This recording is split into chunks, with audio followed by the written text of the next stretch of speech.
স্বর্ণ কার্ষণ ভৈরবায় নমঃ। এখন মায়ের ঋতুচক্র হলে মায়ের ওই কাপড়টা, লাল কাপড়টা নেওয়ার জন্য পাগলের মতন আমরা ছুটি যাই। এবং কুবেরে কার সাধনা করতে, এটা দীর্ঘশ্বাস না অভিশাপ না কর্মফল? 2011 সালের ঘটনা, 2012 সালে তার গলায় ক্যান্সার ধরা।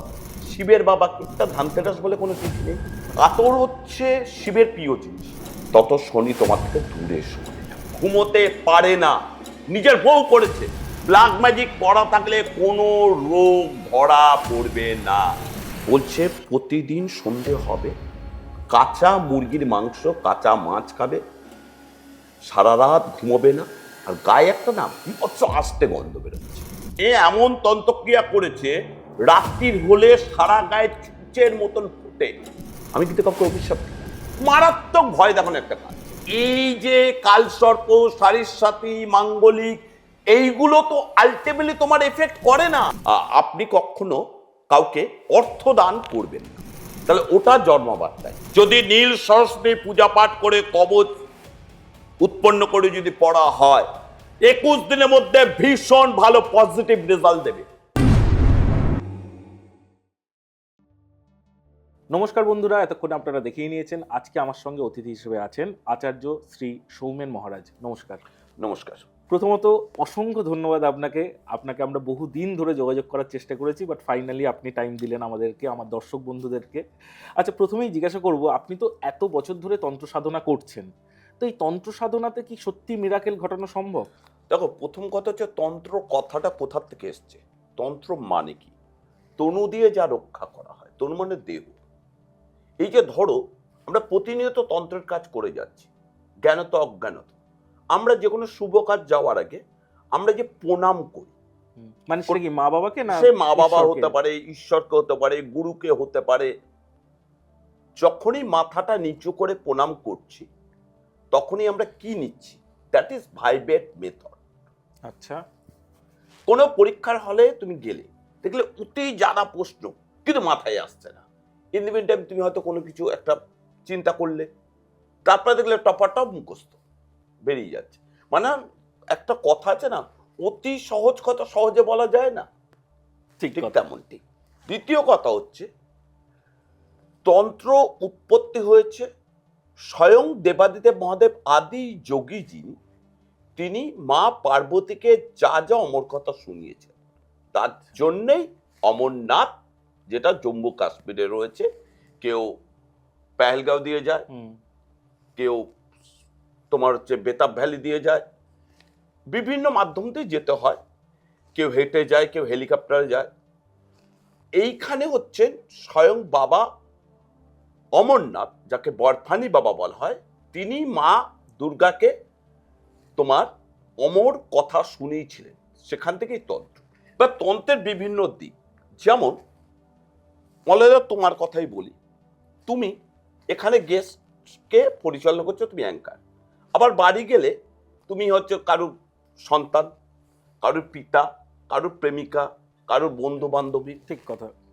ঠিক তেমনটি একটি মা যখন গর্ভের থেকে জন্মগ্রহণ করে, তারপর সে বিভিন্ন রূপে, কখনো সে কুমারীকে মা কুমারী রূপে পুজো করা হচ্ছে, কখনো তিনি আমাদের মমতাময়ী মা, তিনি সব জানেন, সব কাজের বিশ্রাম আছে, কিন্তু মায়ের কোনো বিশ্রাম নেই, মায়ের কোনো রোববার নেই, মায়ের কোনো ছুটি নেই, মায়ের কোনো অসুখ বিসুখ থাকতে পারে না।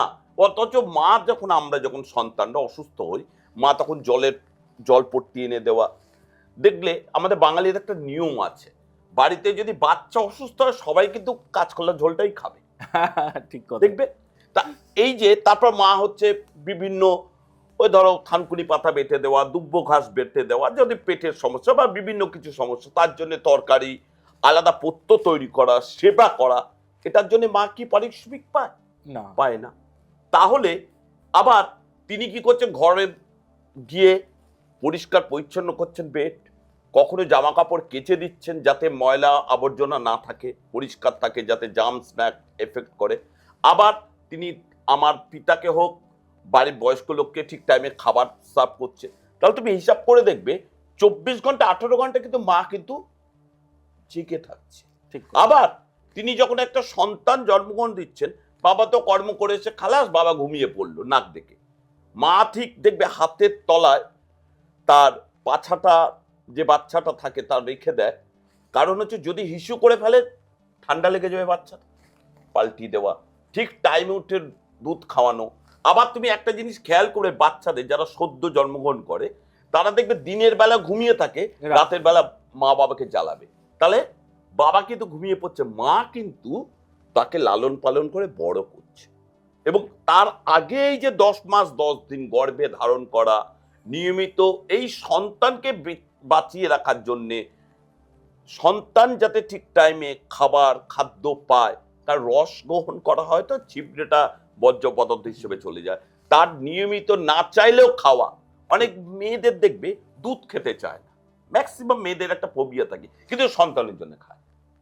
অনেক মেয়েরা দেখবে ফল খেতে চায় না, কিন্তু সন্তানের জন্য খায়। অনেক মেয়েরা দেখবে ওই সময় প্রেগনেন্সির সময় দেখবে আস্তে গন্ধ পায় মাছ মাংস, কিন্তু নাকে জোর করেও গন্ধকে চেপে রেখে খাচ্ছে সন্তানকে মানুষ করার জন্য। তাহলে এই যে সাফার, তাই এটা মাতৃশক্তি ছাড়া সম্ভব, অদৃশ্য পাওয়ার ছাড়া সম্ভব।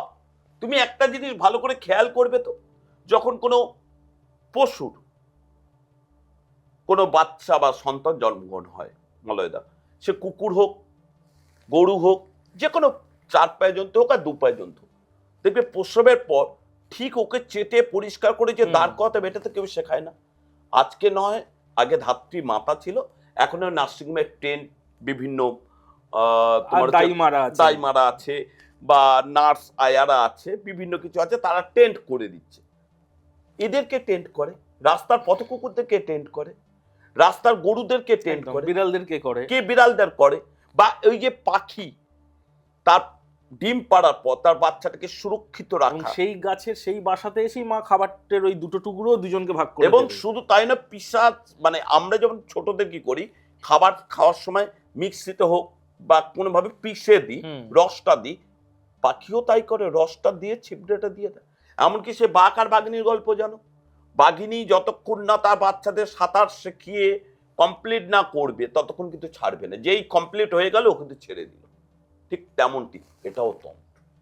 তন্ত্র মানে প্রতিনিয়ত প্রতি মুহূর্তে আমরা বিভিন্ন পেয়ার করে যাচ্ছি, প্রার্থনা করছি। দেখবে তুমি অসুস্থ, ভর্তি আছো কোনো নার্সিংহোম বা হসপিটালে, তোমার মা বাবা কেউ কোনো গুরুদুয়ারা হোক, মসজিদে হোক, মাজারে হোক, ঠাকুর স্থানে হোক, প্রার্থনা করছে অদৃশ্য একটা শক্তির উদ্দেশ্যে, সেই ঈশ্বর ওষুধের রেসপন্স দাও যেন তাড়াতাড়ি সুস্থ হয়ে বাড়ি আসে। সেই পেয়ারটা কাজে লেগে যাচ্ছে, তুমি সুস্থ হয়ে বাড়ি চলে আসছো। তারপর কোন একটি মানত, কিন্তু আবার এইরকম যাদের প্রেয়ার কাজে লাগছে না তারা তো আবার বলছে ঈশ্বর নেই। প্রথম কথা বলি, অক্সিজেন আছে কি নেই তুমি প্রমাণ করতে পারবে? চোখে যেহেতু দেখা যাচ্ছে না। তাহলে ঈশ্বর যদি না থাকতো, তাহলে একটা ছোট্ট গল্প বললে, 1984 সাল স্বামী বিবেকানন্দ পিতা মারা গেছেন, খুব অভাব দরিদ্রের মধ্যে দিয়ে যাচ্ছে। এমন টাইমে মেট্রোপলিটন স্কুলে স্বামীজি শিক্ষকতার চাকরি পেলেন। এবার স্বামীজির পড়ানোর স্টাইলটা তো অন্য ধরনের, গল্প করে বাচ্চাদের সাথে খেলতে খেলতে, গান করতে করতে। তখন মেট্রোপলিটনের প্রধান শিক্ষক ছিলেন ঈশ্বর বিদ্যাসাগর বন্দ্যোপাধ্যায়, ঈশ্বরচন্দ্র বন্দ্যোপাধ্যায় যাকে বলি আমরা। তার জামাই সূর্যকান্ত পছন্দ হলো না স্বামীজির পড়ানোর স্টাইলকে। তারপর স্বয়ং ঈশ্বরচন্দ্র বন্দ্যোপাধ্যায় তখন অসুস্থ, সূর্যকান্ত গিয়ে বিবেকানন্দ সম্পর্কে অনেক উল্টোপাল্টা কথাবার্তা বললেন, কান ভরালো আর কি গিয়ে। একদম তাই। তখন কি হলো, ঈশ্বরচন্দ্র বিদ্যাসাগর স্বামীজিকে বললেন তোমার আর আগামীকাল থেকে এই কলেজ স্কুলে স্টুডেন্ট আর পড়াতে হবে না, আসতে হবে না। সেদিন যদি স্বামীজিকে না বের করে দিতে, তাহলে আজকে বীর সন্ন্যাসী স্বামীজিকে সারা পৃথিবী চিনত।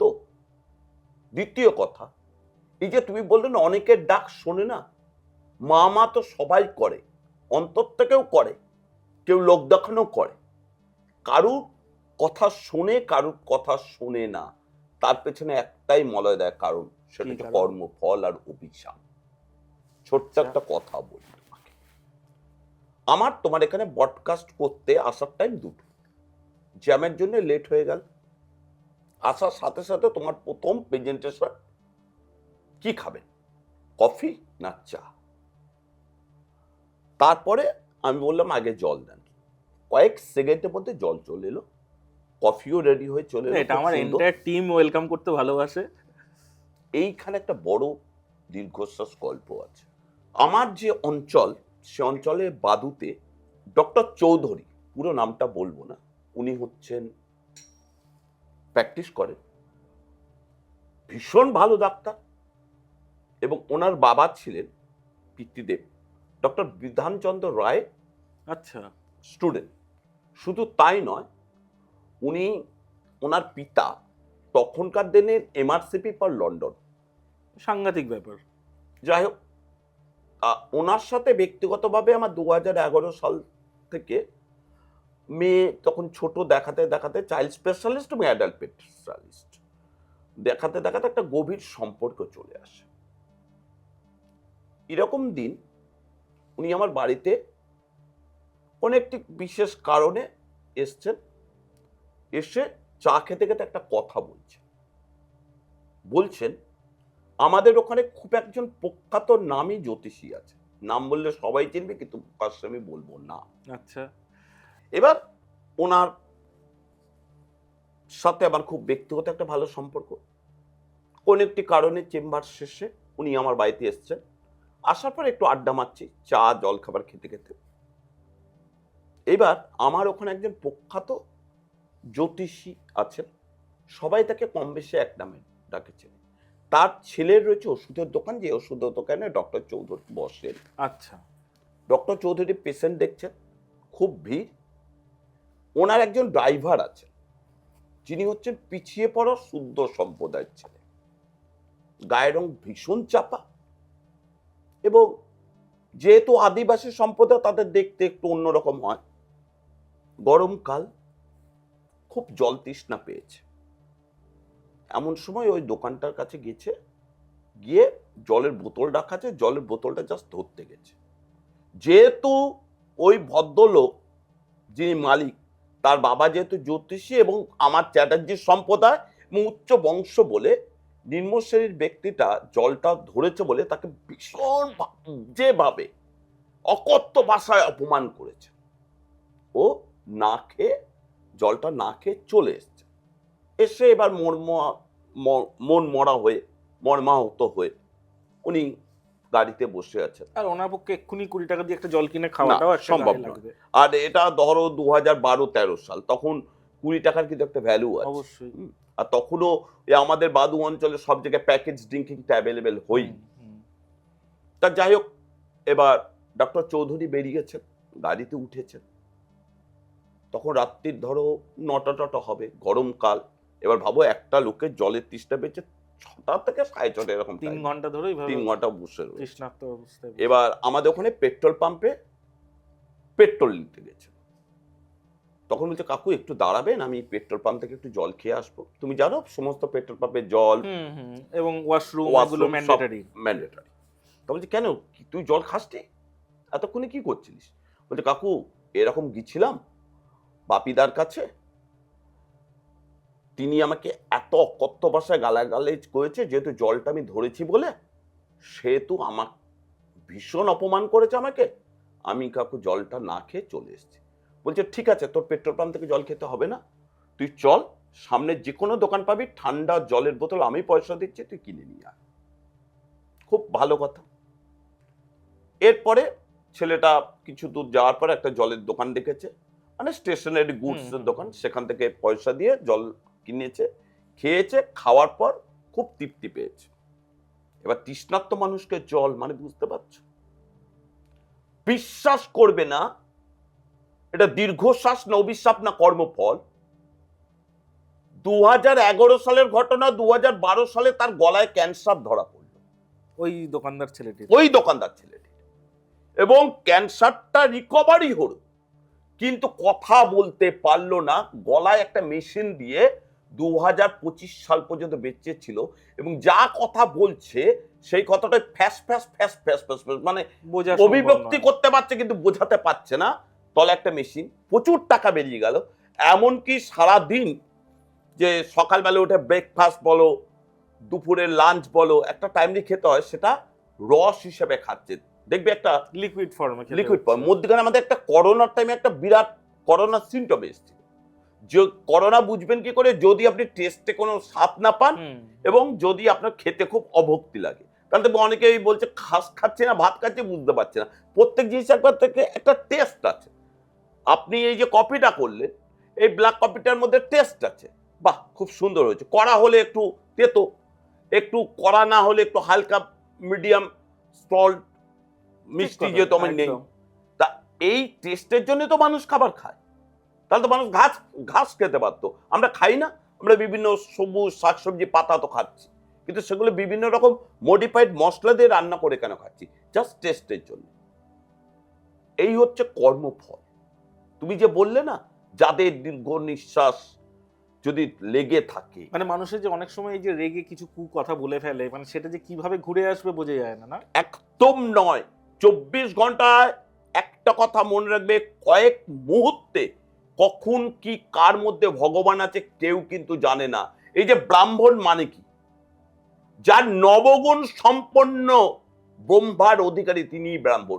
আজকে সব থেকে তুমি মলয়দা ভাবু, তোমাকে একটা কথা বলছি, সারা বিশ্ব স্বামী বিবেকানন্দকে পুজো করে। স্বামী বিবেকানন্দ কে? দত্ত, কায়স্থ ঘরে একজন সন্তান। তিনি বীর সন্ন্যাসী হিসেবে পূজিত হন। তাহলে তার ব্রাহ্মণ মানে চ্যাটার্জি ব্যানার্জি মুখার্জি হতে হবে? ব্রহ্ম জ্ঞান যার মধ্যে মুখের বাণী ঠিক থাকবে তিনি ব্রাহ্মণ। গিরিশচন্দ্র ঘোষ বদ্ধ মাতাল ছিলেন, কিন্তু ওনার ক্যান্সার ঠাকুর শ্রী রামকৃষ্ণ নিয়ে নিয়েছিলেন। গিরিশচন্দ্র ঘোষ কি করেছিলেন? পতিতা নটি বিনোদিনীকে তুলে নিয়ে সে নটশেখর তৈরি করেছিলেন। তাহলে গিরিশচন্দ্র ঘোষের মতো নটি বিনোদিনী ওরকম লেখক পাওয়া যাবে? আবার মাইকেল মধুসূদন দত্ত, হয়তো আর একটা নোবেল আসতেন। তিনি ধর্মকে পরিত্যাগ করে গিয়েছিলেন, তাকে বাঁচিয়েছিলেন কে? এই ঈশ্বরচন্দ্র বিদ্যাসাগর। এবং শেষ জীবনে ভুলও স্বীকার করেছিলেন। একদম।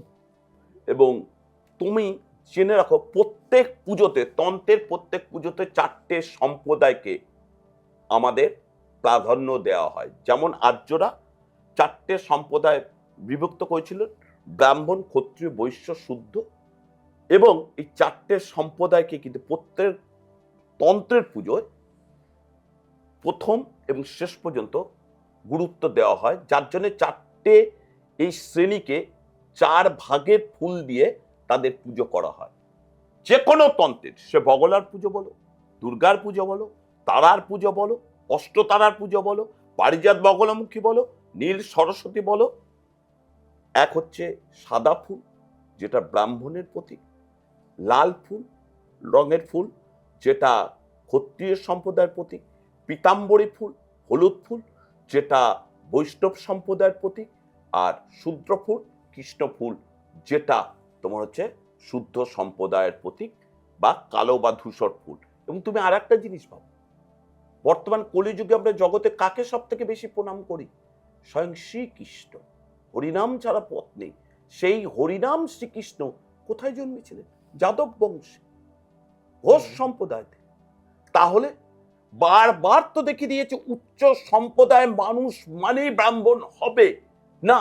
ব্রহ্মত্ব জ্ঞান যার মধ্যে থাকবে তিনি ব্রাহ্মণ। আজকে আমি তোমাকে দায়িত্ব নিয়ে বলতে পারি, এই যে নাস্তিকরা তর্ক করে ভগবান আছে কিনা দেখাও, প্রমাণ করো, আমি তাদের একটা প্রশ্ন করব, আপনার মা তো ছোটবেলায় শিখিয়েছে এটা বাবা, এটা মা, এটা মামা।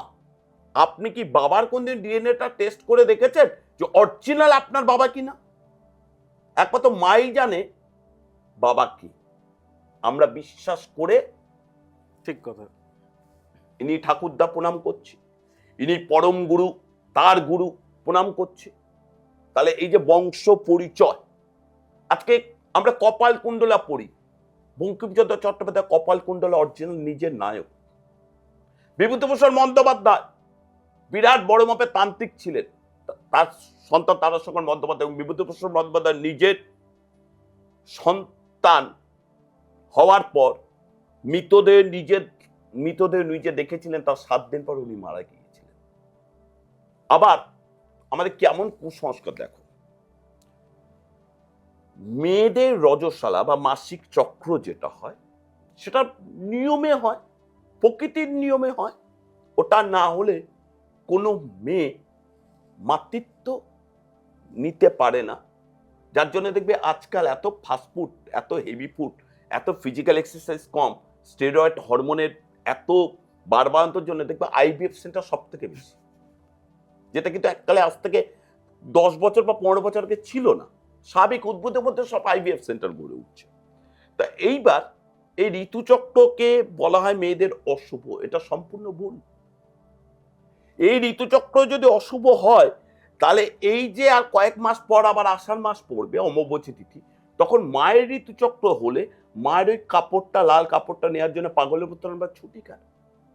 উড়িষ্যা এবং তোমার আমাদের এতে না, তোমার হচ্ছে অন্ধ্রপ্রদেশে ভাইজাকে মেয়েদের যখন প্রথম ঋতুস্রাব হয় তার 4 দিন মাথায় মেয়েদের পুজো করা হয়, জননী রূপে জনি পুজো করা হয় এবং ফুলের মালা দিয়ে দুধ দিয়ে স্নান করিয়ে মাতৃত্বের পুজো করা হয়, মাতৃরূপে সংস্থিতা। এরাই হচ্ছে প্রথম মা, তারপরে অন্য কথা। তাহলে এইগুলো ব্রাহ্মণদের তৈরি করা নিয়ম, যেমন সতীদাহ প্রথা ছিল ব্রাহ্মণদের তৈরি করা। এইবার বলো একটা ছোট্ট করে কথা বলি কথার মধ্যে, সেটা হচ্ছে শিবকে যদি বাবা বলি, শিবের বাবাকে প্রত্যেকে তো পরিচয় থাকে। তা আমি বা তুমি, তোমাকে প্রশ্ন করছি, যেহেতু তোমার তন্ত্র সম্পর্কে জ্ঞান ভীষণ নলেজ মারা না, একদম নয়, আছে একদম। শোনো, মর্নিং শুজ দ্য ডে বলে একটা কথা আছে, কোন ফল ফুটন্ত হবে তার কুড়ি দেখলেই চেনা যায়। যার জন্য রামকৃষ্ণ কিন্তু বিবেকানন্দ দেখে কে বলেছিল, তখন কিন্তু তার অভাব ছিল। সে গিয়ে কি আমাদের মা ভবতারিণীর কাছে বলতে পেরেছিল, আমাকে চাল দাও, ডাল দাও, লবণ দাও, তেল দাও, আমাকে জ্ঞান দাও, বুদ্ধি দাও, বিবেক দাও, বৈরাগ্য বিবেক দাও। আজকে এই বিবেকানন্দ যখন স্বয়ং দক্ষিণেশ্বরে এসেছিলেন তখন ওটাকে তাড়িয়ে দেওয়া হয়েছিল জানো।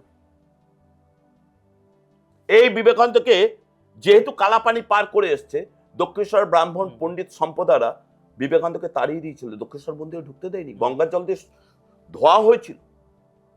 তারপর ওই রাগের চোটে উনি তো গঙ্গার ওপারে বেলুড় মঠ করলেন, এবং শুধু তাই নয়, ওখানে উনি কুমারী পুজো শুরু করলেন, যা আজও অষ্টমীর দিন কুমারী পুজো কিন্তু হয়।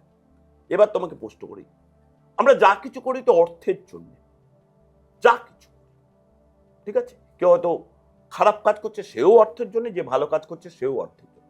অর্থের দেবতা বা দেবী কাকে বলা হয়?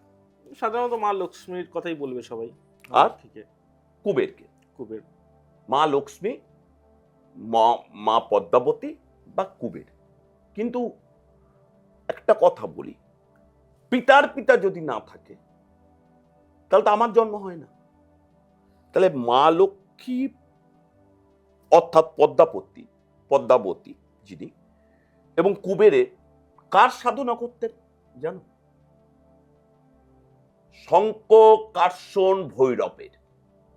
আচ্ছা, আমি একটু আগে বললাম না, শিবকে যদি বাবা বলি, শিবের বাবাকে। আজকে আমরা কুবেরের পুজো করছি, কিন্তু কুবের কার সাধনা করতেন? মা লক্ষ্মী কার সাধনা করতেন? শঙ্খ, কার্ষণ, ভৈরব। এটাই তন্ত্রে আজও আছে, এর গল্পটা একটু বলে দিই, অনেকে জানে না, হয়তো অনেকে জানে, মনে পড়ে যাবে। যখন দেবতাদের সাথে অসুরদের যুদ্ধ হয়েছিল 12 বছর, মানে আমাদের মত্তলোকে 365 দিন মানে 1 বছর, ওনাদের একদিন, শুধু 12 বছর মানে হচ্ছে 144 বছর, যেটা মহাকুম্ভ গত বছর চলে গেল। তা সেই সময় একটা অর্থের তো জোগাড় দরকার। একটা যুদ্ধ করতে গেলে এখনো পর্যন্ত দেখবে যুদ্ধের অর্থের প্রয়োজন হয় প্রচুর, যার জন্য অনেক দেশ যুদ্ধের মধ্যে জড়াতে চায় না। ওই যুদ্ধের সময় প্রচুর অর্থের প্রয়োজন হয়ে পড়েছিল। তা সেই সময় কুবেরের মহালক্ষ্মীর অর্থ দেবতারা সাপোর্ট করেছিল, লাগিয়েছিল কাজে। অর্থের টান পড়ল, দেবতাদের জয়ী হলো। এবার দেবতারা চলে গেল আদি যোগী মহাদেবের কাছে, বললো আমাদের তো আর অর্থ নেই, এবার আমাদের চলবে কি করে, আমরা কিভাবে বাঁচবো? কে গিয়ে বলছে? স্বয়ং কুবের এবং মা লক্ষ্মী পদ্মাবতী। কার কাছে? অর্থমন্ত্রী দুজন গিয়ে বলছে অর্থ নেই। অর্থ নেই। সঙ্গে কে গেছে ধারক এবং বাহক হিসাবে? স্বয়ং বিষ্ণু। কার কাছে? আদিযোগী মহাদেবের কাছে। মহাদেব বলল তোমরা 43টি দিন স্বর্ণকার্ষণ ভৈরবের পুজো করো। স্বর্ণকার্ষণ ভৈরবের পুজো করো। কিভাবে পুজো করবে না, তার আবির্ভাব এরকম দেখতে হবে, 4 হাত, কিছুটা বিষ্ণু, কিছুটা ব্রহ্মা, কিছুটা শিবের মূর্তি, এবং এক হাতে পদ্মফুল, এক হাতে স্বর্ণ ভাণ্ডার, এক হাতে আশীর্বাদ, এক হাতে মুন্ডমালা। কোন দিকে না, ওনার মুখ থাকবে দক্ষিণ দিকে, উত্তর দিকে রেখে পুজো করবে। মন্ত্র কি হবে? ওম শ্রীম স্বর্ণকার্ষণ ভৈরবায় নমঃ। ফুল কি হবে? আকন্দ বা ধুতরা ফুল। আর কি হবে না, ঘিয়ের প্রদীপ জ্বালাবে, তার সঙ্গে স্বর্ণ কয়েন দেবে একটা। আর কি করবে না, দুধ, ওনার প্রিয় জিনিস দুধ অর্পণ করবে। স্নান করে প্রত্যেক দিন 108 বার করে ওম শ্রীম স্বর্ণকার্ষণ ভৈরবায় নমঃ করে দেখো, অর্থের যোগান কোথা থেকে চলে আসবে কেউ জানে না। এটা আজও অ্যাপ্লিকেবল তো? মানে আজও অ্যাপ্লিকেবল বলতে অনেকে জানে না। অনেকে বলে যে আমি তো গুরুজি কুবেরের পুজো করি। এই যে ধন্যান্তরী, ধনতেরাস, কিরকম ব্যবসাটা হয়ে গেছে দেখো, ধর্ম নিয়ে ব্যবসাটা। আমরা ধানতেরাসের দিন কি কিনি? অনেকে ঝাঁটা কেনে, অনেকে স্বর্ণ কেনে, অনেকে রূপও কেনে। কিন্তু কি জানো, টোটালটা ধানতেরাস বলে কোনো তিথি নেই। তিথিটা হচ্ছে ধন্যান্তরী। কার্তিক মাসের শুক্ল পক্ষের ত্রয়োদশী তিথিতে আমাদের স্বয়ং চিকিৎসা জগতে ধন্যান্তরী, আয়ুর্বেদিক চিকিৎসা জগতে ধন্বন্তরীর আবির্ভাব তিথি। ওই দিন তার পুজো করা উচিত। ওটা হয়ে গেল দোকানে গিয়ে সোনার লাইন দিচ্ছে, সম্পূর্ণ ভুল। দ্বিতীয় কথা হচ্ছে আমি কুবেরের পুজো করছি। কুবের কার কাছে ধন নিত? আমি তাকে ডাকি না। কিন্তু তাকে ডাকলেও এই যে রিচুয়ালটা বললেন 43 দিনের, এখানে আজকের দিনে তো মানুষের স্বর্ণ মুদ্রা দিয়ে অর্পণ করা সম্ভব নয়। 5 টাকা বা 10 টাকার নোট, আচ্ছা, তাতে একটু আতর লাগিয়ে। এই আতরের কি সম্পর্ক? আতর হচ্ছে শিবের প্রিয় জিনিস। শিব দেখবে, এই যে আমরা ভস্মা আরতি করি, দেখবে তার মধ্যে না একটা সুগন্ধি থাকে। যখন কোনো মানুষ মারা যায় দেখবে অঘুরু দেওয়া হয়, দেখবে লাল রঙের অঘুরু। অঘুরুটা কি? পারফিউম, মহাকালকে আকর্ষণ করে। আমাদের যাদের শনির সাড়ে সাথে চলে, আমরা কি করি? খুব কষ্টসৃষ্টে থাকি, দাড়ি কাটি না, চুল ইব্রো খেব্রো, অপরিষ্কার থাকি। তাতে কি হয়? আরো আমাদের শনি পেয়ে ধরে, আরো চেপে ধরে। তুমি যত স্মার্ট, যত পরিষ্কার পরিচ্ছন্ন পারফিউম লাগাবে, তত শনি তোমার থেকে দূরে সরে যাবে। এটা তো একটা সাংঘাতিক, আমার দর্শক বন্ধুদের টোটকা বললেন। যত তুমি নিজেকে কষ্টের মধ্যে রাখবে, তত তোমাকে কষ্ট দিতে থাকবে। হোক না 1 ফুট বা 1 ফুট ঘর, তাকে পরিষ্কার পরিচ্ছন্ন সুগন্ধি দাও। দেখো তোমার 1 ফুট বা 1 ফুট ঘরটা হয়তো কোনোদিন 100 ফুট বা 100 ফুট হবেই হবে। আজকে অনেক জমিদার জমাদারে পরিণত হয়েছে অহংকারের জন্য। কোনো কিছুতে অহংকার করতে নেই, নিয়ম নীতি নিষ্ঠাকে সঠিকভাবে মানতে হয়। এই যে বলে অভিশাপ কাজে লাগে কিনা, আর একটা কথা বলছি। আমি তখন গ্র্যাজুয়েশন পড়ছি, আমি তন্ত্রের লাইনে ধরো এইচএস এর পর থেকেই। তার আগে আমি পুরোহিত দর্পণ, আমার মামা ছিলেন তোমার স্বয়ং খুব বিখ্যাত একটা চানাচুর কোম্পানি, তাদের বাড়িতে প্রধান পুরোহিত তান্ত্রিক হিসাবে, এবং তিনি তোমার হচ্ছে তাদের দুর্গাপুজোয় প্রধান পুরোহিত ছিলেন, এবং তন্ত্র ধারক হিসাবে আমি কাজ করতাম। লোকে যে সময়টা ফুটবল ক্রিকেট বিভিন্ন ম্যাচ নিয়ে ব্যস্ত, আমি তখন তন্ত্র নিয়ে ব্যস্ত। নেজাট বলে একটি জায়গা আছে অত্যন্ত সুন্দর, নাম শুনেছি। সেখান থেকে আমার একটা পরিচিত বন্ধু অনির্বাণ বলে আসে, তার বাবা এবং মা দুজনেই স্কুল টিচার। আমার বারাসত গভর্নমেন্ট স্কুলে ভর্তি হয়, একসাথে থাকা শুরু করে। কোন একটি ট্যাপে পড়ে ও পৌষ মাসের মধ্যিখানে ও চলে যায় আমার বাড়ি থেকে।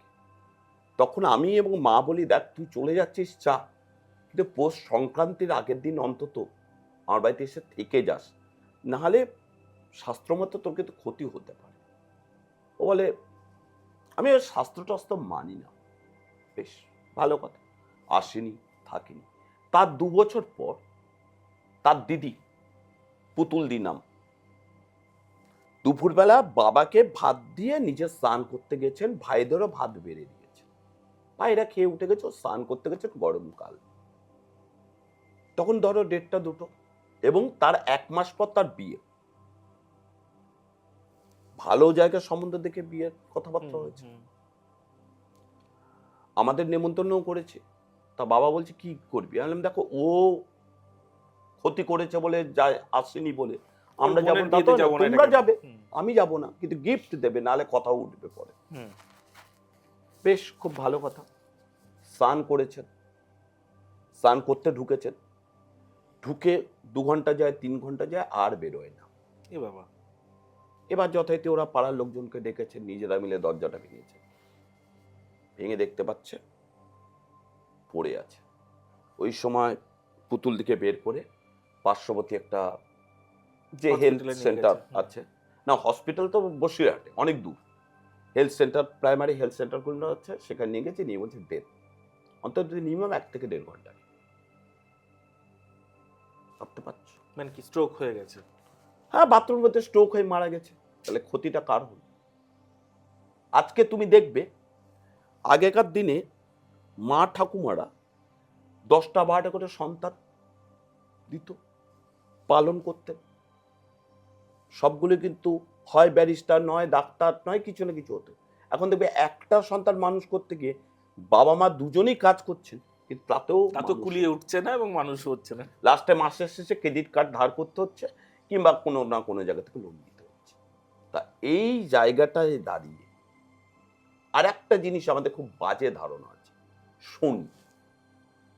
শনি পুজো করলে নাকি আমাদের শনির কুদৃষ্টি থেকে রক্ষা পাওয়া যায়। শনি কে জানো? কর্মের দেবতা, মানে একদম কর্মের দেবতা। তা তুমি যেমনটি কর্ম করবে তেমনটি রেজাল্ট পাবে। এই যে তোমার এখানে আসার পর তুমি আমাকে প্রথমে বলছো, দাদা একটু দাঁড়ান, আমার 3-4টা ফোন আছে, বিভিন্ন ইম্পর্টেন্ট ফোনগুলো আসছে।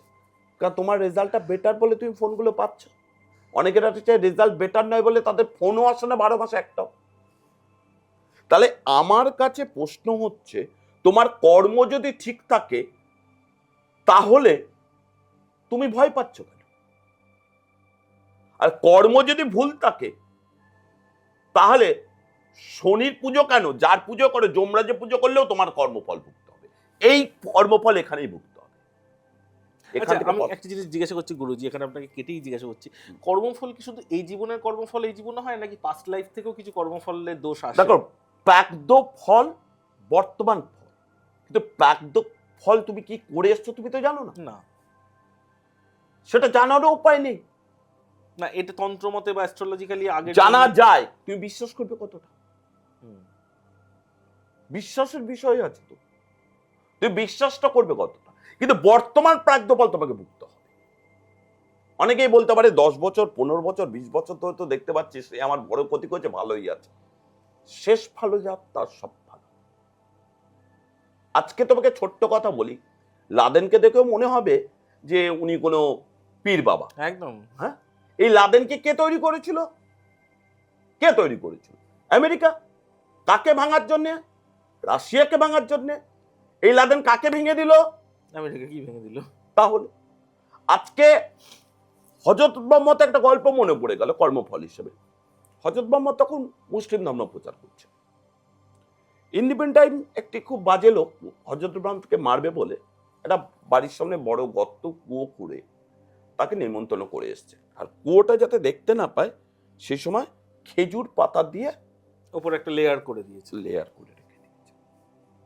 এরকম সময় আসছে না, হযরত মুহাম্মদ আসছে না, ওই ভদ্রলোক ছুটে ডাকতে গেছে, ওনার তো ধৈর্য বাদ মানছে না যে হযরত মোহাম্মদ আসবে, গর্তে পড়বে, মরে যাবে। কিন্তু হযরত মোহাম্মদ তো অন্য জিনিস, আল্লাহ বলো, ভগবান বলো, গডস বলো, সেই তো যে অবতার রয়েছে তার একটি পার্ট। হযরত মোহাম্মদ তো জানে। এবার কি হয়েছে, ও তখন ভুলে গেছে গর্তটা পড়তে আছে, পড়লো, মক্কা মদিনার যত দড়ি আনলো তুলতে পারলো না। হযরত মোহাম্মদ তেলের হাত দুটো বাড়ালে উঠে গেলেন। অর্থাৎ তুমি আরেকটা জিনিস দেখবে, চন্দ্রায়ন বলে একটা জিনিস হয়, দীর্ঘদিন ধরে রোগে ভুগছে, এই যাব ওই যাব কিন্তু যাচ্ছে না, তাকে চন্দ্রায়ন করানো হয়। অর্থাৎ তার পাপকে স্খলন করতে হয়। অর্থাৎ পাপকে স্খলন করে এই আত্মা তো এক এবং অবিনশ্বর, আত্মার জন্য তো বিরাট জ্ঞানে মৃত্যু নেই, জন্ম নেই, ফর্মালিটি আছে। তুমি যদি ভালো কর্ম করে রাখো, তুমি তুলসী পাতা হয়ে জন্মাতে পারো, যা নারায়ণের পায়ে যাবে। তুমি যদি ভালো কর্ম করে থাকো, তুমি রজনীগন্ধা হতে পারো, যেটা স্বয়ং হয়তো রাম ও কৃষ্ণের গলায় গেলে। আবার খারাপ কর্ম করলে ওই রজনীগন্ধা হয়তো কোনো শব্দের গায়ে গলায় গেল। তুমি যদি ভালো কর্ম করে থাকো, তাহলে তুমি হয়তো দেখো কালীঘাটে বা কোনো মায়ের পায়ের তলায় গেলে। কথা আছে না, একদিনের নেই জবা তবু কপাল রে তোর মন্দ ভালো, মায়ের পায়ে চরণ নিয়ে তুই তো কপাল মন্দ ভালো। তা ব্যাপারটা হচ্ছে তাই। অর্থাৎ কর্মফল তোমাকে পস্তাতেই হবে, টুডে অ্যান্ড টুমরো। কেউ আটকাতে পারবে না। All that's glitter is not gold. যতই তুমি যুক্তিবাদী হও আর যতই তুমি বাস্তববাদী হও, ঈশ্বরের খেলা ভয়ঙ্কর, কারণ অসুর না থাকলে ঈশ্বর থাকতো না। এখানে তাহলে আমার একটা প্রশ্ন খুব মাথায় আসছে, সেটা হচ্ছে আমার কর্মফল খারাপ, কালকের দিনটা আমার খারাপ আসবেই, কিন্তু আমি কোনো তান্ত্রিককে ধরে আমার কালকের দিনটা ভালো করতে গেলাম, ভালো করতে পারবো না, যদি না পারি তার মানে তান্ত্রিকও ভুল? না, ভাগ্য প্লাস চেষ্টা ইজ ইকুয়াল টু ফল। কিন্তু তোমার কর্মফল কতটা খারাপ, আজকে তোমাকে একটা কথা বল, তুমি বুকে ব্যথা নিয়ে কোন একটা কার্ডিওলজিস্টের কাছে গেলে, একটা গোল্ডেন টাইমে গেলে, বাঁচিয়ে দিতে পারবে, আবার বাঁচাতেও পারবে না, এরকম ঘটনা আছে। কারণ হচ্ছে জন্ম মৃত্যু বিয়ে যেমন তিন বিধাতা নিয়ে, ঠিক তেমনি তোমার কর্মফল যদি পাপে পুরো ভরা থাকে, পাপের কলসি যদি ভরে যায়, তখন বড় তান্ত্রিক, বড় যোগীপীঠ, বড় মায়াপীঠ, যেখানেই যাও না কেন, কেউ কিচ্ছু করতে পারবে না। তুমি চুরি করে টাকাটা দিচ্ছ তান্ত্রিককে, যাতে আমি ব্যাংক ডাকাতি করে এসছি, আমি যাতে পুলিশের হাতে ধরা না পড়ি। কোন তান্ত্রিক পারবে তোমাকে বাঁচাতে? পারবে? এই যে সারদা, নারদা, রোজভ্যালি যারা যারা টাকা মেরেছে, সবাই তো কম বেশি জেল খেটে এসছে। আরো হয়তো ভবিষ্যতে তাদের জন্য আরো অনেক কিছু। তাদের কি খারাটা কি জেলের পর জামিন, এটা আইনের একটা পার্ট। তারা কি খারা থেকে কি রিলিফ পেতে পেরেছে? না, 100বার। এবং তাদের পার্সোনাল লাইফটাও পুরো ঘেটে গেছে যদি জানা যায়, সবকিছু ঘেটে গেছে। এবং তারা কিন্তু আগে ছিল ফন্ডে, এখন লোকে দেখলে বিভিন্ন গালাগালি দেয়। এর থেকে তোমার যে সম্মান আছে, আমার যে সম্মান আছে, সে সম্মানটা যেটা রাস্তার কুকুরেও আছে, তাদের নেই। কারণ সাময়িক চোর হেঁটে যাচ্ছে বলবে, চোর বলবে, আর কত কি বলবে তার নেই ঠিক। সেই ল্যাঙ্গুয়েজ গুলো নাই আনলাম, কেউ জুতোর বাড়ি মারছে। তাহলে ভালো থাকার ফর্মুলা কি? সৎ থাকা। প্রথম কথা, সৎ কাকে বলে? সৎ কাকে বলে? যে কারোর ক্ষতি নিয়ে ভাববে না, হ্যাঁ, যে অনেস্ট থাকবে তার কাজের জায়গায়। এবার তুমি এখানে প্রশ্ন করতেই পারো যে বুঝি আমি তো কোনোদিন কারোর ক্ষতি করিনি, আমার কেন ক্ষতি করছে? দাদা, একটু আগে তুমি ল্যাপেল দিচ্ছিলে, টেস্ট করেই দিচ্ছিলে, কোন একটু তোমার প্রোগ্রাম আছে, তুমি কোন ল্যাপেলটা দিলে? ভালো যেটা, যেটা ফুল চার্জ আছে। ঠিক তেমনই তুমি যখন বাজারে যাবে, তুমি কি ভালো সবজিটা কিনবে, ভালো ফুলটা কিনবে, ভালো ফলটা কিনবে। তা তুমি সৎ আছো, তুমি কারো কোনো কেন তো ক্ষতি করবে। কিন্তু তোমার এডুকেশনে, তোমার কোয়ালিটিতে, তোমার দীক্ষা শিক্ষায়, তোমার যে লেভেল, সেই লেভেলে পৌঁছাতে যখন কেউ পারবে না, তোমার বাড়ির লোক, নিজের লোক কেন তো তোমাকে ক্ষতি করবে।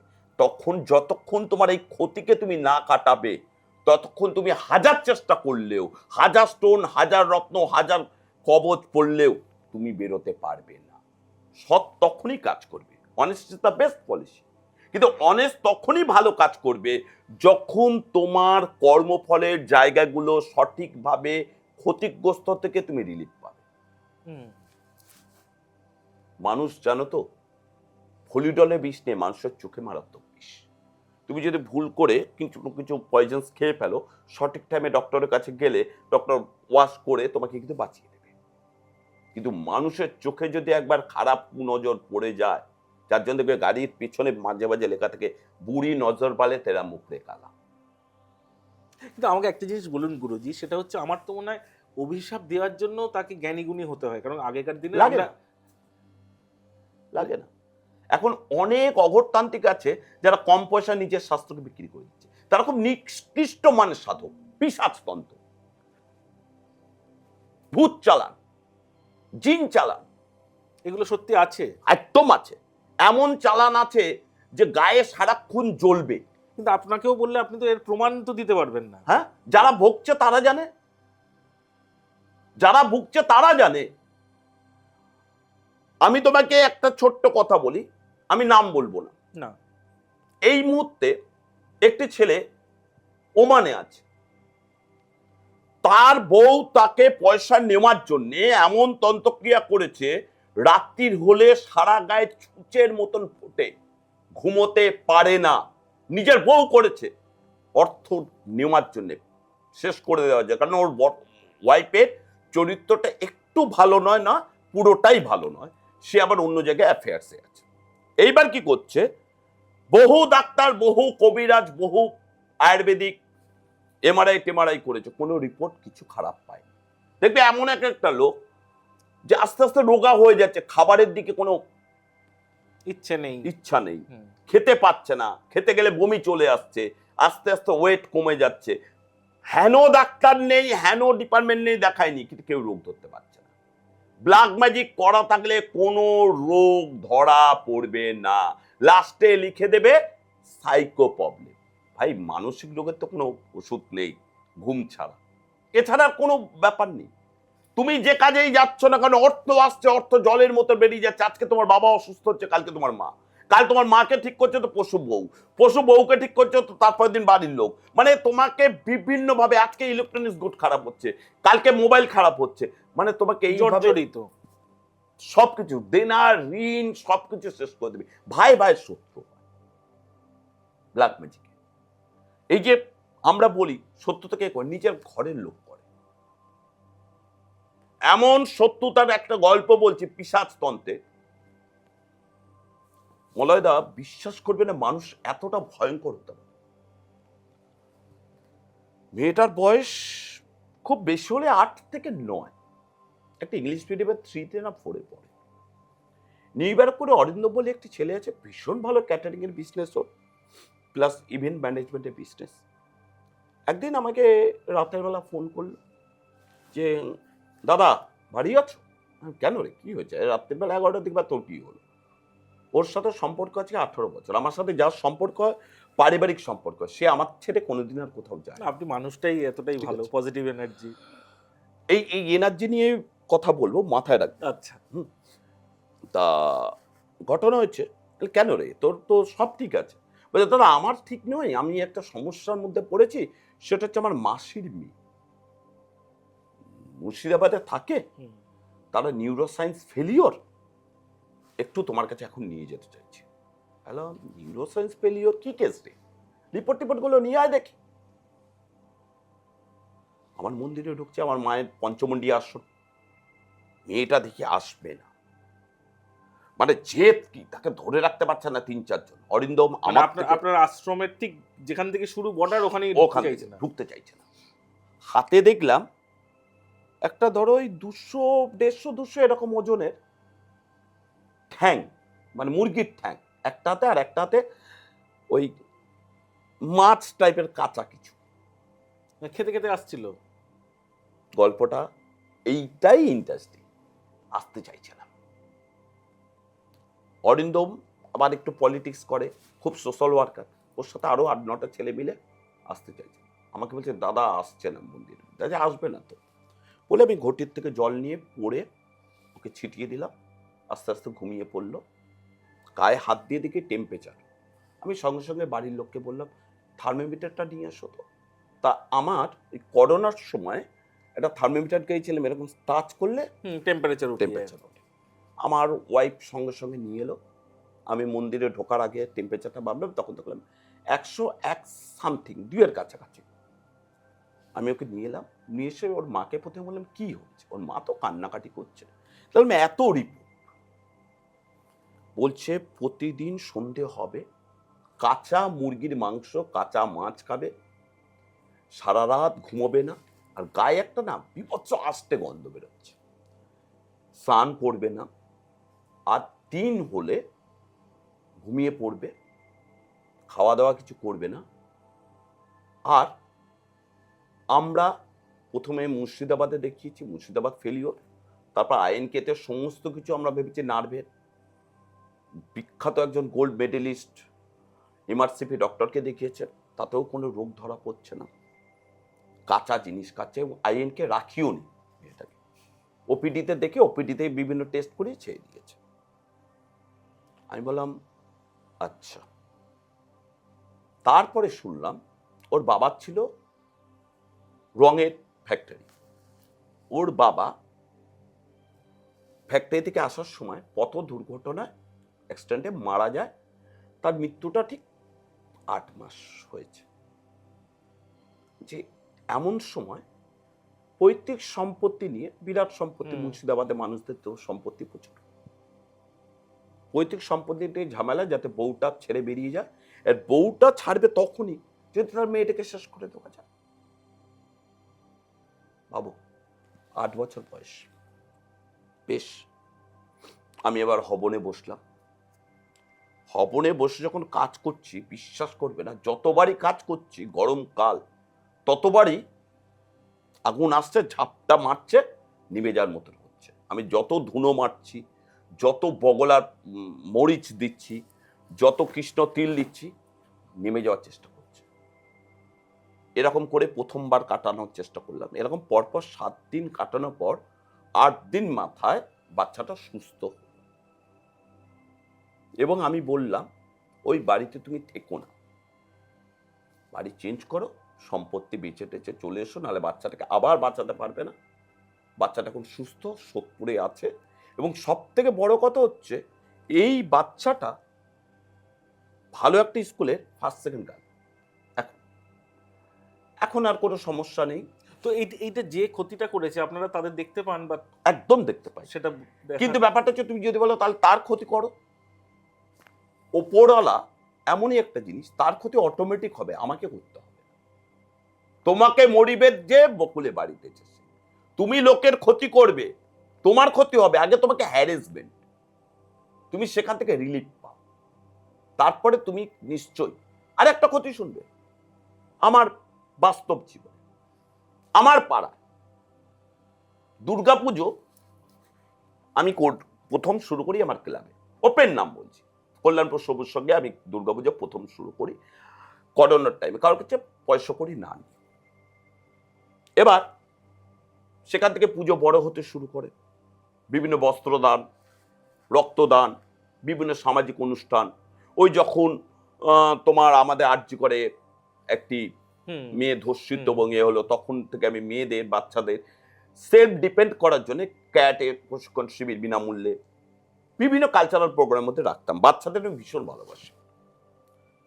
ইন দ্য মিড টাইম একটি ছেলে এবং ক্লাবের সবাই বলল, দাদা 2 বছর 3 বছর তো হলো, তুমি তো বিনা পয়সায় করছো, একটা কাজ করো না, এবার দিয়ে একটু কাউন্টার প্যাড করো, যে ভবিষ্যতে তুমি থাকবে কি না থাকবে, তাহলে তুমি ওই কাউন্টার প্যাডটা করে দিলে আমরা অন্তত একটা ঠাকুর এনে পুজোটা অন্তত করতে পারবো।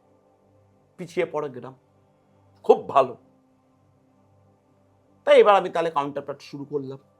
আমার দেখা দেখি সবাই পয়সা করে দিতে শুরু করলো, আর মানুষের সাথে ব্যবহারটা খুব সুন্দর রাখে। আমার সাথে পরিবারের সম্পর্ক, আমার সাথে কাস্টমার ক্লায়েন্টের সম্পর্ক। এবার ওই পুজোর পয়সা দিয়ে বাচ্চারা যখন যায়, আমি তাদের বিভিন্ন কিছু খাওয়াই, আমি যা চাঁদাগুলো তুলে নিই। মদ খেয়ে আমাকে আর হিসাব দিচ্ছে। এবার দেখো, পাবলিকের পয়সা, এটা তো আমার টাকা নয়।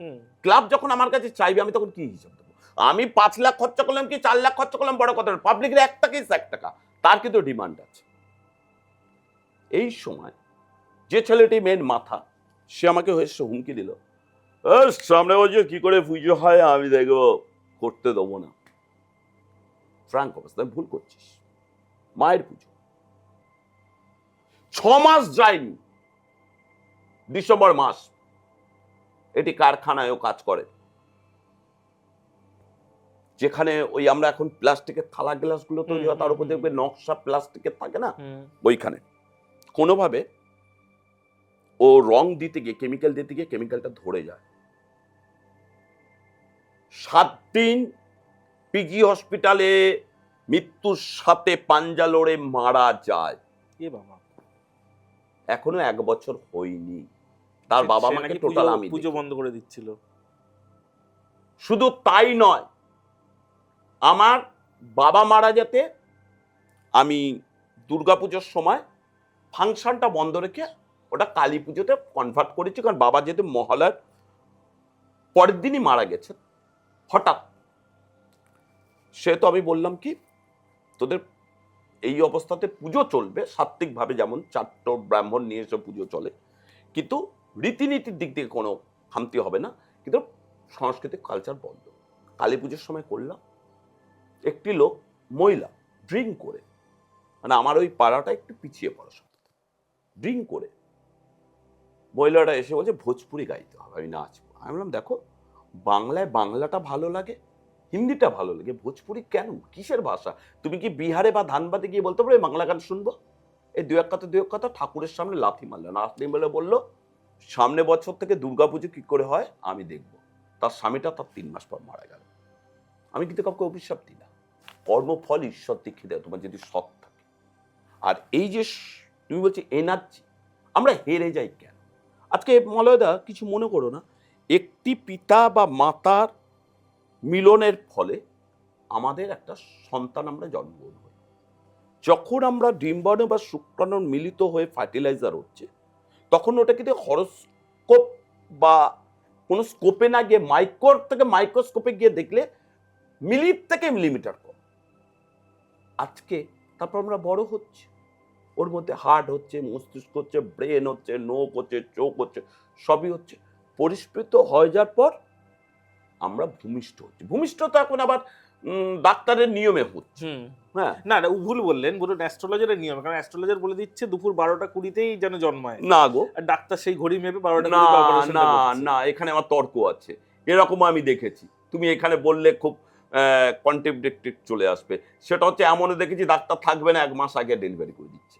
এমনই দেখতে পাচ্ছি বাবা মা বলছে শ্রীকৃষ্ণ জন্ম হয়েছিল 12টা 35 রোহিণী নক্ষত্রে, আমার ছেলে কৃষ্ণের দিন জন্মগ্রহণ করবে, তাতে কৃষ্ণ হলো হবে না কংস হবে ও কিন্তু জানে না। এরকম হচ্ছে এখন, ঠিক আছে, কিন্তু তাতে কি উপকার হয়? জোর করে কোনো কিছু কি করা যায়? মানে যে ভালো সময় শুভ সময় দেখে যে। না, দ্বিতীয় কথা হচ্ছে এই যে ভূমিষ্ঠ টাইম, এটা তো হরোস্কোপ হয়। জন্মার সময় বাবা মা কেউ জানে কখন আমি জন্মেছি? তাহলে ওটা জন্মাবার টাইম, আমি কিন্তু গর্ভে চলে এলাম, তারপরে আস্তে আস্তে তাহলে কত কোটি শুক্রাণুর পর আমি ফাট করে আমি তৈরি হলাম, এরপরে কিন্তু আস্তে আস্তে বড় হতে শুরু করলাম। তাহলে আমি হেরে যাব কেন? আমার দ্বারা কিছু হবে না, আমার শনির সাড়ে সাথী।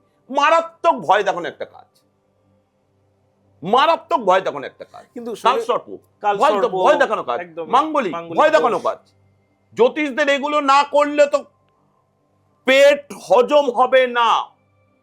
আমার মেয়ের শনির সাড়ে সাথে চলাকালীন ধনু রাশিতে বেটার থেকে বেটার রেজাল্ট করে এবার এইচএস দিচ্ছে। মানে এটা মানুষ কি জাস্ট এই ভয়ে আরো প্যানিক হয়ে পিছিয়ে যায়? প্যানিক, পুরোটাই প্যানিক, পুরোটাই প্যানিক। কারণ ব্যাপারটা হচ্ছে শনির সাড়ে সাথে ভয় পার কি আছে? না, তাহলে কি অ্যাস্ট্রোলজির কোনো গণনা মানার দরকার নেই? গণনা অবশ্যই মানবো, কিন্তু এই যে কালসর্প, সারির সাথী, মাঙ্গলিক, এইগুলো তো আলটিমেটলি তোমার এফেক্ট করে না। আজকে সচিন টেন্ডুলকর কালসর্প যুগের অধিকারী, কিন্তু মাস্টার ব্লাস্টার। সিবি রাধারমন মাঙ্গলিক যুগের অধিকারী, তিনি কত বড় মর্পের বৈজ্ঞানিক। মানুষ যদি তোমার ক্ষতি করে রাখে, সেখান থেকে তোমার গুড টাইম থাকলেও প্লাটিনাম টাইম থাকলেও তুমি মাটির টাইমে চলে আসবে, যাই ধরবে তাই মাটি।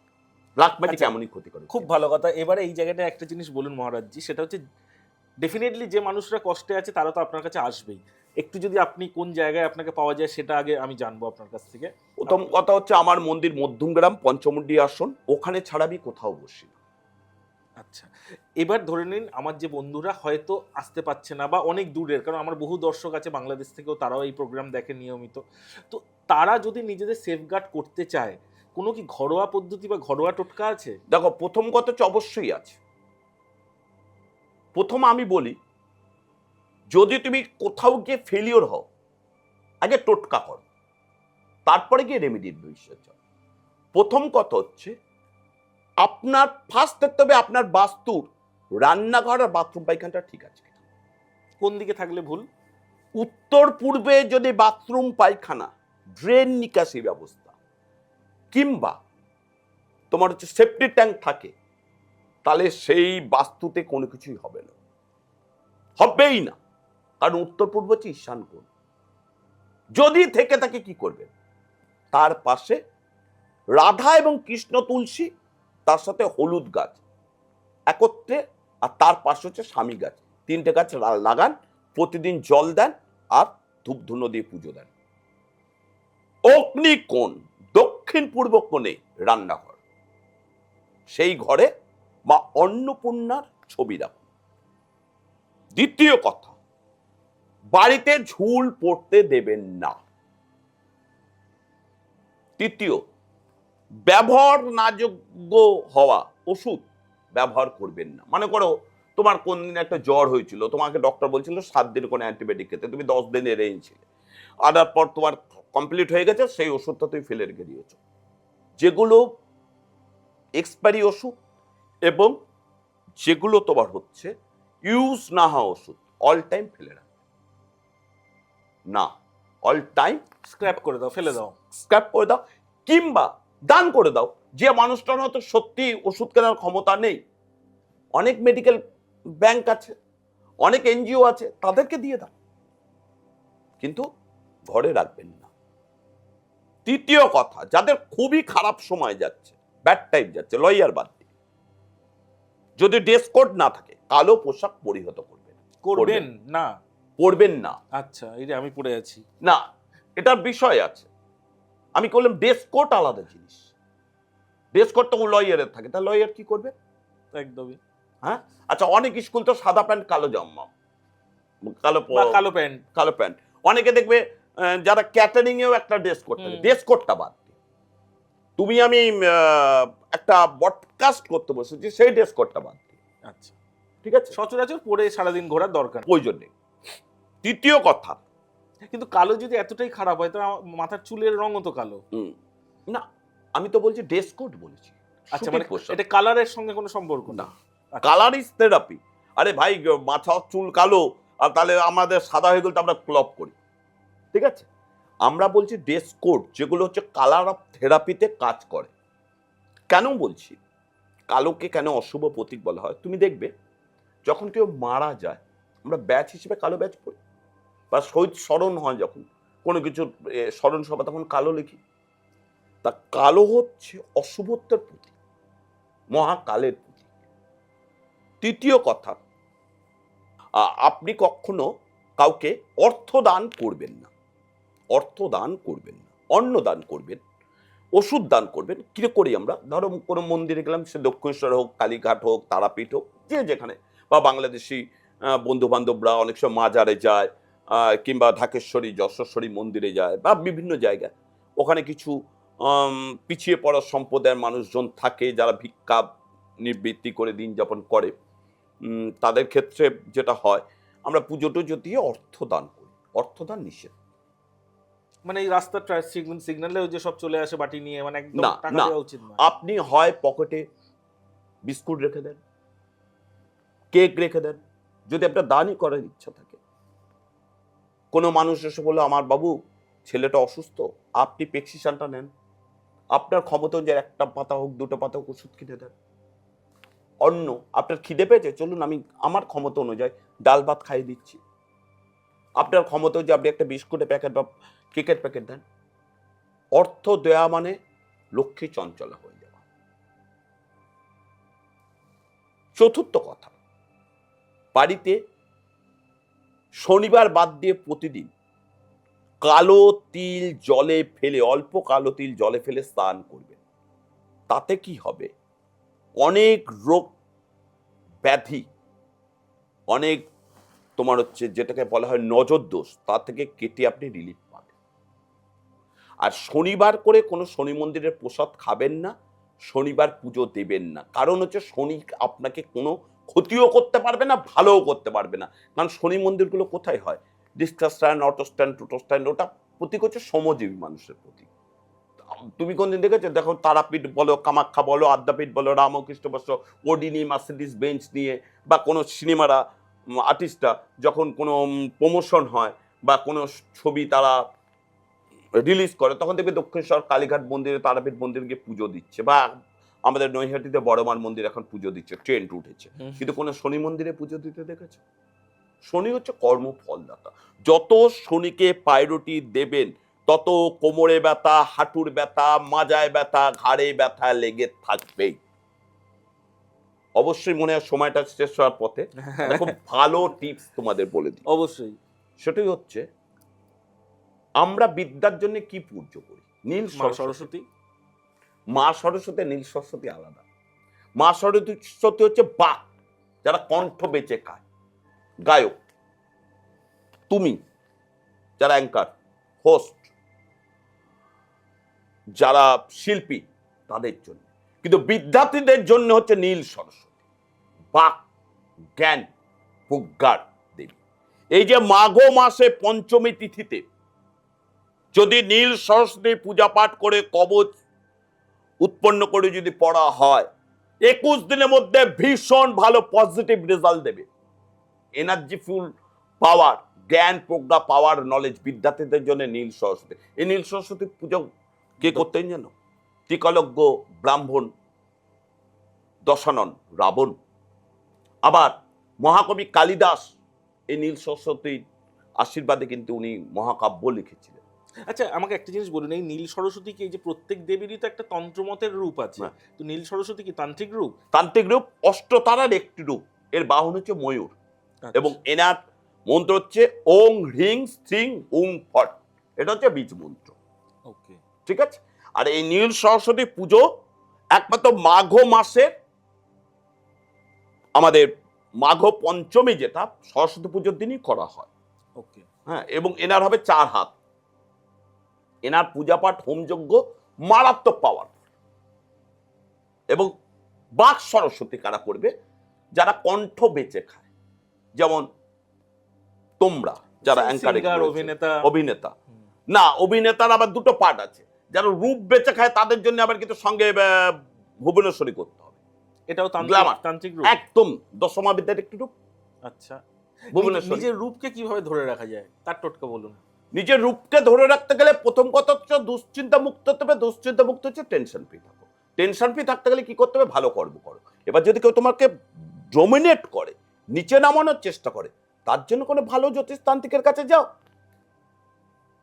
নিজে করে ভালো জ্যোতিষতান্ত্রিকের কাছে যাও। আর একটা কথা বলি, ওই যত পার্লার এসছে, যাই এসছে না কেন, ঈশ্বর তোমাকে যেটা দিয়ে পাঠিয়েছে, খুব মেকআপ হলে একটু 19-20 তফাৎ হতে পারে, 18-20 তফাৎ হবে না। আজকে আমি চেষ্টা করলে তোমার যে পার্সোনালিটি, সেই জায়গাটা কি আমি আসতে পারি? না না, ছি ছি, একদম এটা বলে লজ্জা দেবেন না। না, লজ্জা নেই। যেটা বাস্তব সত্য সেটা সত্য, সেটাকে মানতে হবে। লজ্জাটা এখানে প্রশ্ন নয়। আমি তোমাকে যেটা ভালো সেটা ভালো বলবো, যেটা খারাপ তোমার খারাপ বলবো। কারণ এটাই হচ্ছে জাস্টিফিকেশন। প্রকৃত আমার যারা দর্শনার্থী বা আমার যারা শুভানুধ্যায়ী, তাদের একটা বলবো, গঠনমূলক সমালোচনা আমার দরকার। সমালোচনা করতে হবে বলে সমালোচনা করলাম তা নয়, তাহলে আমি এগোতে পারবো না। গঠনমূলক। আচ্ছা, আমরা একদম প্রোগ্রামের শেষের দিকে চলে এসেছি, বাট একটা প্রশ্ন আপনাকে না করলে আমার দর্শকরা হয়তো আমাকে কমেন্টসে ভুলভাল কিছু লিখবে। সেটা হচ্ছে, নিজের গুড লাককে আরো এনরিচ করা যায় কিভাবে তন্ত্রমতের টোটকা দিয়ে? আমি প্রথমেই বলেছিলাম, স্বর্ণ কার্ষ ভৈরবের পুজো। তার যদি কবচ করিয়ে নিতে পারে কোনো জ্যোতিষ তান্ত্রিককে দিয়ে, তো বেটার। আর একটা জিনিস যেটা সব থেকে বেটার জিনিস তোমাদের আবার বলে দিচ্ছি, সেটি হচ্ছে প্রতি বুধবার যে কোনো গাভীকে মিষ্টান্ন জাতীয় এবং সবুজ জাতীয় শাকসবজি খাওয়া। আচ্ছা, আর আমাদের বাধাবিঘ্ন নাশক গণেশকে দুব্বা ফুল আর তারামাকে জবা ফুল বৃহস্পতিবার করে অর্পণ করো। আর প্রতিদিন এই 2026-এ সূর্যকে প্রণাম করো। সূর্যর প্রণাম মন্ত্র হচ্ছে আর অর্ঘ্য দাও। অর্ঘ্য রোববার করে দেবে। একটু আতপ চাল তামার পাত্রে, একটু লাল চন্দন, একটু দুব্বা, একটা জবা ফুল। ওং হ্রিং হোং সং মাতণ্ড ভৈরব প্রকাশ শক্তি সহিতায় ইদম অর্ঘং শ্রী সূর্যায় নমঃ। এবং তার সাথে ওং জবা কুসুম শঙ্কর সং কাসং পিয়ং মহাদ্যতিং ধন্তারিং সর্বপাপং পুনশ্চর্মী দিবাকর। 43 দিন করো, দেখবে বেটার থেকে বেটার জায়গায় পৌঁছে। অসাধারণ গুরুজি, অনেক ধন্যবাদ আপনাকে। আপনি অনেক কিছু টিপস দিলেন আমার বন্ধুদের, এবং আপনাদের বলছি আপনারা যারা যেরকম সমস্যায় থাকুন না কেন, আমাদের এই স্ক্রিনে ওনার সবসময় কন্ট্যাক্ট নাম্বার এবং অ্যাড্রেস দেওয়া আছে। আপনারা নির্দ্বিধায় ওনার সঙ্গে যোগাযোগ করুন, উপকার তো আপনারা অবশ্যই পাবেন। এবং আপনাদের এই প্রোগ্রাম কেমন লাগছে সেটাও আমাদের কমেন্ট সেকশনে লিখে জানান। আর গুরুজি, বিদায় নেওয়ার আগে একটা জিনিসই তোমার কাছ থেকে লাস্ট জানতে চাইবো, সেটা হচ্ছে এই যে মানুষে প্রত্যেকেই বলে যে অ্যাটলিস্ট চ্যান্টিং করা, অর্থাৎ কোনো না কোনো এমন একটা মন্ত্র যদি পাঠ করা যায় বা শোনা যায়, দিনটাও ভালো হয় এবং পজিটিভ ঊর্জাও পাওয়া যায়। সেই রকম কি কোনো মন্ত্র আছে যেটা সবাই শুনতে পারে? দেখো, আমি একটা কথা, মন্ত্র মানে মনন থেকে যা আসবে। ঈশ্বর এমন একটা জিনিস না, সব ভাষাই বোঝে। সে সংস্কৃতই হোক কি হ্যাঁ। বাংলাই হোক। আমি তোমাকে একটা কথা বলি, আমি যে তন্ত্রটা জানি তার নাম হচ্ছে সাবর তন্ত্র, চাকমা তন্ত্র। চাকমা তন্ত্র যদি আমি কোনো মন্ত্র বলি তোমরা বুঝতে পারবে না, মাথার ওপর দিয়ে উড়ে যাবে। তাহলে কি করে কাজ হয়? ঈশ্বর সব ভাষাই বোঝেন, মন থেকে না। আমার পাওয়াটা যেন শুধু আমার পাওয়ার না হয়, আমার চাওয়াটা যে এই যে সারে গামা পা ধানি, এটা তো সপ্তসুর। বিশ্বের সব ভাষায় তো কোটি কোটি সুর রচিত হচ্ছে, গান রচিত হচ্ছে। তাহলে কি করে হচ্ছে? আজকে অ্যালজাব্রা, জ্যামিতি, বীজগণিত সৃষ্টি হয়েছিল কোথার থেকে? কোথার থেকে বলো? এই ভারতবর্ষ থেকে। বেদ থেকেই, বেদেরই সব। বেদের তো 6টি অঙ্গকে বেদাঙ্গ বলা হয়। তাহলে এই অ্যালজাব্রা, জ্যামিতি, তোমার ত্রিকোণমিতি, পাটিগণিত, বীজগণিত সবই তো আমাদের ভারতবর্ষ। শুধু তাই নয়, সারা বিশ্বে যখন শিক্ষা ব্যবস্থা নেই তখন আমাদের এখানে নালন্দা বিশ্ববিদ্যালয় ছিল, ঠিক কথা, টোল ছিল, যেখানে 6ষ্ঠ বেদাঙ্গ পড়ানো হতো। তাহলে আজকে সারা বিশ্বকে এই যে দেখবে, এই সামনে গরমকাল আসছে, তুমি কি করবে? দাঁড়িয়ে এসিটা চালিয়ে কোনো দোকানে বলবে দাদা কোল্ড ড্রিঙ্কস দেন তো, আর একটা ফরেনার এসে বলবে দাদা ডাব দেন তো। অর্থাৎ আমাদের আয়ুর্বেদিক প্রাচীন শাস্ত্রকে আমরা বিক্রি করে দিয়েছি, আর ওদের প্রাচ্য সমস্ত ছেড়ে দেওয়ার আমরা নেওয়ার চেষ্টা করছি। যার জন্য দেখবেন কথায় কথায় সব থেকে ডিভোর্স বেশি। আর ফরেনাররা কি করছে? এসে সনাতন ধর্ম গ্রহণ করছে। আজকে ঋষিকেশে সব থেকে যোগব্যায়াম শিখে হচ্ছে আমাদের ফরেনাররা, এটা জানো? তাহলে মন থেকে যেটা রাখবে সেটাই মনন, সেটাই মন্ত্র। আলটিমেটলি লোকের ভালো চাও, সেই ভালোটা যদি তোমার কেউ ক্ষতি করে রাখে তাহলে সেটাকে ঠিকঠাক প্রতিকার করো। আর ওই শনির 7.5 বলে ভয় পাচ্ছ, কাল সর্প যোগ বলে ভয় পাচ্ছ, আমি বলি ভাই আমার 4র্থে মাঙ্গলিক, আমি তাহলে আজকে 20 বছর হতে গেলে বিবাহিত জীবন, আমার তো একদিনও এফেক্ট পড়িনি। ভালো থাকবেন। রাধে রাধে। নমস্কার। রাধে রাধে। জয় শ্রীকৃষ্ণ।